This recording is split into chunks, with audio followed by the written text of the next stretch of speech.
Assalamu alaikum students. Today we are going to start our new chapter, chapter 5 of the novel Moby Dick by Herman Melville. On the page 33, we learned about the initial phase of fat removal, and this process is called cutting in. This took place in the morning after the whale had been killed. On the same page, in the first paragraph, we also learned that the heavy chains surrounding the whale were tightened and the animal was lifted out of the water. Then Starbuck and Stubb used long spades to cut a hole in the body at a point near one of the side fins, so that a huge hook could be inserted in the animal's flesh.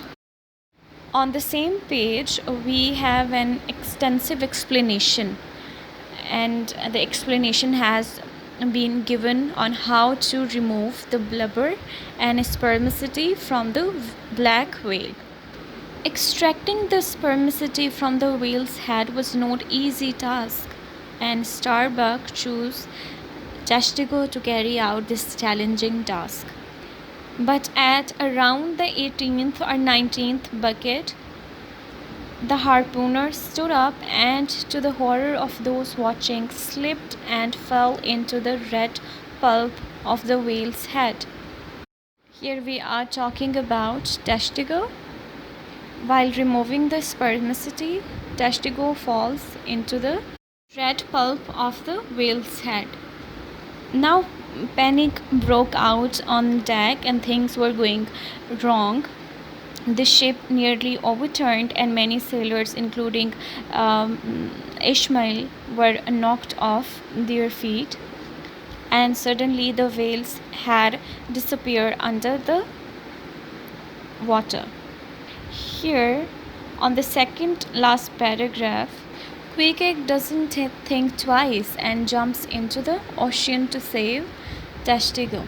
Here Ishmael says that with a mighty splash, my courageous friend Queequeg vanished into the dark blue water.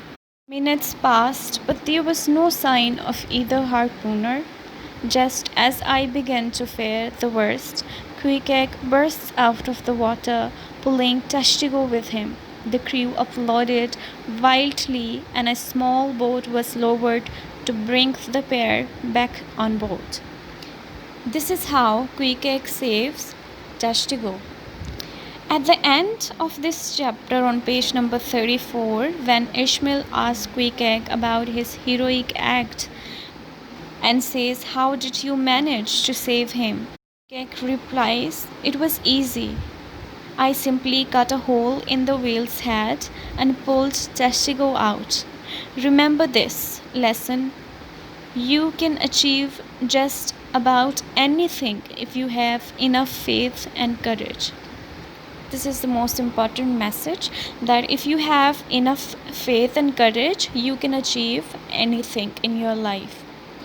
So these were the important events of 5th chapter. Thank you so much.